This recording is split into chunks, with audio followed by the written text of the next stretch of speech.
El carnaval es una de las fiestas más antiguas que se conocen en el mundo occidental.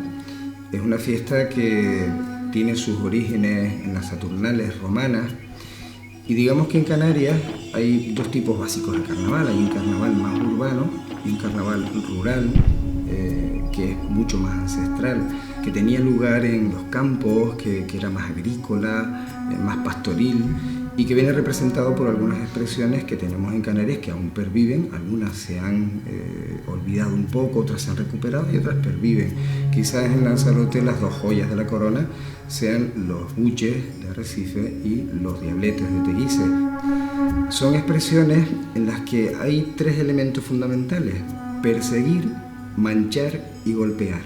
Digamos que esos son los elementos básicos del carnaval tradicional en Canarias, ligados a elementos pastoriles, agrícolas y donde se dan esas tres condiciones. La fiesta del carnaval era la fiesta más importante de Lanzarote. El carnaval, entre otras cosas, te permite pasar al anonimato. La expansión del carnaval se debe al cristianismo y los buches era una parte del folclore, o sea, vernáculo, importantísimo. Bueno, pero folclore y vernáculo es casi lo mismo, ¿no? O sea, pero era una cosa muy importante. Entonces había buches enormes, o sea, vejigas, es una parte que entronca con el esófago, ¿no? Es enorme, que estaban casi para lucirlos, casi como de exposición. Y cuando se iban a dar leña con los buches, cuando se iban a golpear, que no dolía mucho porque era como un globo con una piel, ¿no? Cuando iban a dar eso, pues eran los más venosos, ¿no? Los que más podían machacar un poco, ¿no? Pero había algunos que eran de exposición, preciosos. O sea, por eso los buches aquí son del buche del peje, porque es lo que había, era la economía que había, ¿no? Y no había animal grande como para obtener un buche de esas condiciones. En los sitios donde existe ganadería y demás, pues se forma de la vejiga, esa historia es como una bola y también se golpean, igual que aquí. Van vestidos igual de folclore tradicional y se golpea. Y el golpeo no es otra cosa, es que no se da en la cara ni en la cabeza, se da donde se tiene que dar. No hace daño de todas formas, porque es una cosa inflada, sorprende. Por ejemplo, a quien no sabe eso, que te venga un tipo de detrás y te dé un golpe así, te sorprende, ¿no? Sobre todo yo he visto a veces a los buches de la parranda que golpean a los extranjeros y los extranjeros no saben qué es lo que está pasando, ¿no? Básicamente es golpear con elementos orgánicos. En la península, por ejemplo, se utilizan vejigas de cerdo. También en Puerto Rico, los vejigantes de Puerto Rico utilizan vejigas de animales. Y aquí se adaptó a la realidad marinera, que es usar buches de pescado, que todos conocemos, inflados y secados al sol, las vejigas natatorias o diferentes elementos del pescado que se inflaban y básicamente se golpea con eso. En el caso de los diabletes, pues con ese garabato, con ese estómago de cabrito en que se le ponen pues, papeles y elementos diversos para que coja un poco de volumen, ¿no? Digamos que es la misma cosa, es utilizar un elemento orgánico animal, un buche de pescado o un estómago de cabrito, un zurrón, para golpear. El colorido, actualmente el colorido, la montera, que también viene del folclore un poco que nos viene de Diston y demás. El que tengan esos pañuelos, que antes eran a lo mejor dos colores, era un pañuelo liso, y se usaba para distraer, es decir, los buches jamás levantaban la careta, jamás. Ellos llevaban un chaleco y en el chaleco llevaban una cosa que se llama caña. La caña era un tubito que a la altura de la careta de la boca tenían un circulito, metían la caña y bebían del vaso con el tubito.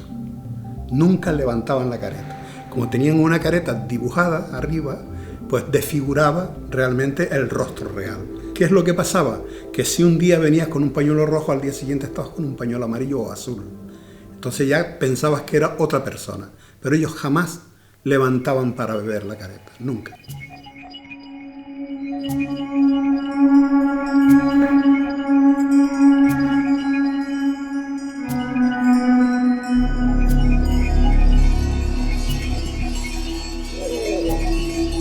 Los buches, los carneros, los diabletes son una derivación de los antiguos perqui romanos que salían, eran adoradores de la loba que amamantó al Rómulo y Remo, y salían por las calles para infundir fecundidad. Los antropólogos dicen que según qué adaptación, todos tienen el mismo origen, que es infundir fecundidad.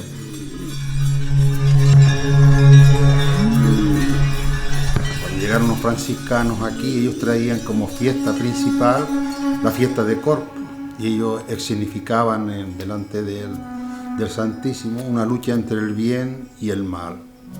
Para representar el bien ya te ponían allí la cruz, pero para representar el mal cogieron aquellos danzantes con doble intención. Una para representar al mal y otra para ganarse la simpatía de estos malos, para convertirlos al cristianismo. Y como iban a representar el mal, de ahí les pusieron el nombre de diablo o diablete, porque no eran diabletes en su origen.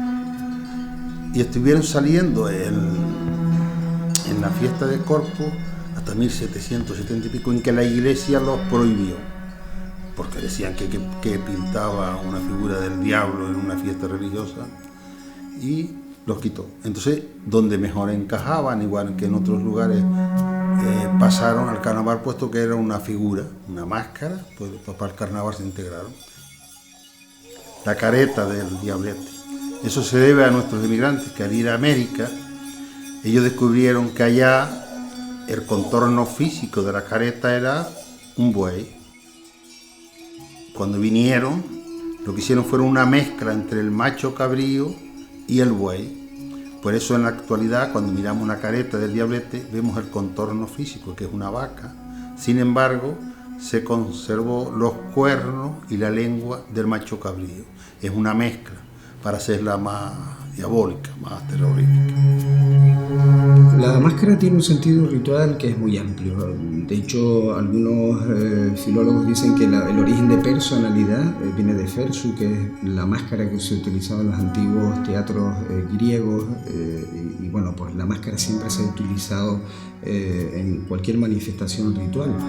En el caso del carnaval tradicional tiene un sentido casi siempre de asustar, ¿no? De asustar, de producir susto, ¿no? De esconderse detrás. Hay también el elemento de la inversión simbólica, que se ve más en el caso de los buches. ¿Qué es inversión simbólica? Los ricos son pobres, los hombres son mujeres, las mujeres son hombres, los ateos se convierten en católicos, y se disfraza uno de lo que no es. Hay una inversión simbólica para subvertir el orden establecido.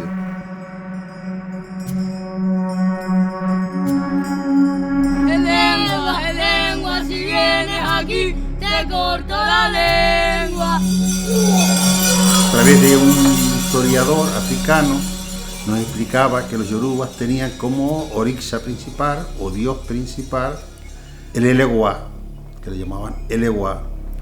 Y claro, en diversos trabajos que hicimos al principio vimos que también la palabra Elegua, sobre todo en 1680, aparecía.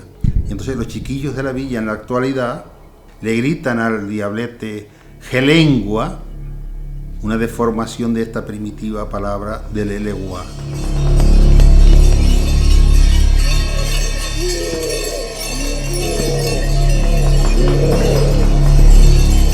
En la actualidad al diablo se le conoce por correr detrás de los chiquillos. Mira, nosotros hemos descubierto en los libros del Cabildo que la misión del diablete no es golpear, sino hacer una danza. La primera referencia que tenemos de estos danzantes lanzaroteños son a través de la Inquisición, un trabajo que ha hecho Francisco Fajardo Espínola. Entonces ahí aparecen en algunos procesos de la Inquisición las danzas que hacían, ¿no?, en los malpaíses o en el propio Hable. Y hablan de la careta que utilizaba, una careta de macho cabrío y cubierto de pieles. Esa era la vestimenta primitiva de los primeros diablos danzantes. Luego después se cambió los cueros por una tela, o la llamada famosa muselina esta, que era más fuerte. En cuanto a sus colores, los rojos y blanco y negro, nos dimos cuenta que habían figuras con estos rombos, rojo y negro. Ello nos llevó a través de algunas embajadas, en la embajada de España, de algunos países africanos, que luego hicimos esta misma operación con América, donde nos decían que el rojo y negro al principio y fin de la vida era utilizado sobre todo por los Yoruba, una región del norte de África. El carnaval en buena medida era una válvula de escape para las tensiones sociales. Se le podía criticar al vecino, darle un bullazo en el culo, lo que fuera, ¿no? Se permitía en esa época. Pero el carnaval ya no tiene esa función tan de catarsis y de válvula de escape de las tensiones sociales y de las inversiones de género, de clase social. Bueno, eso hace posible que el carnaval haya tenido que reconvertirse en otra cosa y en la explosión de otro tipo de cuestiones. Pero yo creo que sigue siendo necesario vivenciarlo como esa vía de escape que es bastante útil desde el punto de vista psicológico y social, y al mismo tiempo vivenciarlo como un elemento de identidad cultural. Así que bueno, se puede reconvertir y se puede adaptar a unas nuevas circunstancias sociales.